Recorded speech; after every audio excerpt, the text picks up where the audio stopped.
যে নিজের সতর্কতা অবলম্বন করে না, দেহরক্ষী তাকে বাঁচাতে পারে না। সব দুঃখের মূল এই দুনিয়ার প্রতি অত্যাধিক আকর্ষণ। তোমার যে ভালো লাগে তাই জগৎকে দান করো, বিনিময়ে তুমিও অনেক ভালো জিনিস লাভ করবে। অসৎ লোক কাউকে সৎ মনে করে না, সকলকেই সে নিজের মতো ভাবে। যে নিজের মর্যাদা বোঝে না, অন্যও তার মর্যাদা দেয় না। মানুষের চরিত্র সত্য ও সুন্দর হলে তার কথাবার্তাও নম্র ভদ্র হয়। কৃপণতা সকল বদ অভ্যাসের সম্মিলিত রূপ।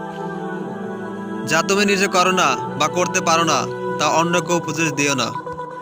স্বাস্থ্য চাইতে বড় সম্পদ এবং অল্প তুষ্টির চাইতে বড় সুখ আর কিছু নেই।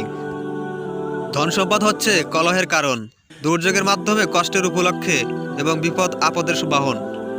মনে রেখো, তোমার শত্রু তোমার বন্ধু, আর তোমার শত্রুর বন্ধু তোমার শত্রু।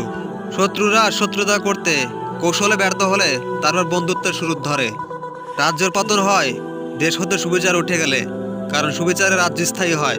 সুবিচারকের কোনো বন্ধুর দরকার হয় না। বড়দের সম্মান করো, ছোটরা তোমাকে সম্মান করবে। হিরো ব্যক্তির সম্মান করা ও সম্মানীয় ব্যক্তির অপমান করা একই প্রকার দোষের।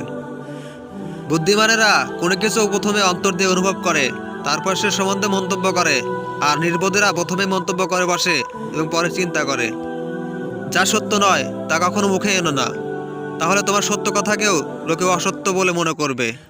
বুদ্ধিমান ও সত্যবাদী ছাড়া আর কারো সঙ্গ কামনা করো না।